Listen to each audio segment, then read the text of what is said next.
பெண்களின் கர்ப்பப்பை வீக்கம், கர்ப்பப்பையின் சக்தியின்மை, விந்து அணு குறைவு போன்றவற்றால் பிள்ளைப்பேறு இல்லாமல் வருந்துவோருக்கு சீந்தில் கொடி, ஐவேலி கொடி, கல்பத்தாலான சித்த வைத்திய மருத்துவம் கண்கண்ட கற்பம் மாமருந்தாகும். பிள்ளைப்பேற்றை நல்லவரமாய் நல்கும் மூலிகை கொடி ஐவேலி கொடி. இல்லத்தில் சுபிட்சத்தை உடனே பெருக்கித் தரும் ஐவேலி கொடி வளர்ப்பதும் உண்டு.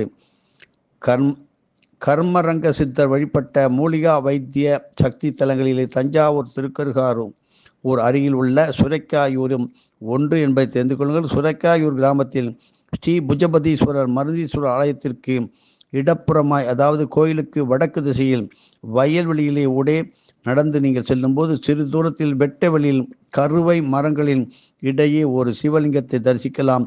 இதற்கான ஆலயம் காலப்போக்கில் ஜீரணமாகி சிவலிங்கம் மட்டும் எஞ்சி உள்ளது. இவரது திருநாமம் நித்தியேஸ்வரர் ஆகும். இந்த நித்தியேஸ்வரருக்கு பிதுர்முக லிங்கம் போன்று வேறு பல பெயர்களும் உண்டு. இந்த பகுதிக்கு சுரைக்காயூர் அருகில் உள்ள கோடுகிழி கடந்தத்தம் வழியாகவும் குறுக்கே வயல் வரப்பில் நடந்து சென்றிடலாம்.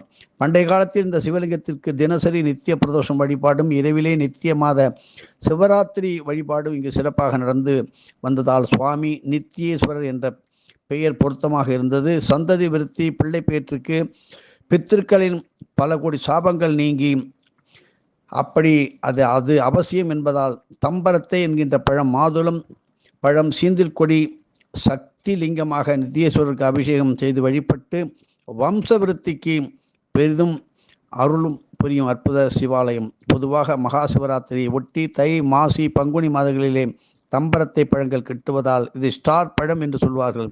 இப்பழங்கள் கிட்டும் மாதங்களிலாவது ஆலயத்தில் நித்திய மாத சிவராத்திரி தினசரி கொண்டாடினால் பலன்கள் கோடி கோடியாக கிடைக்கும்.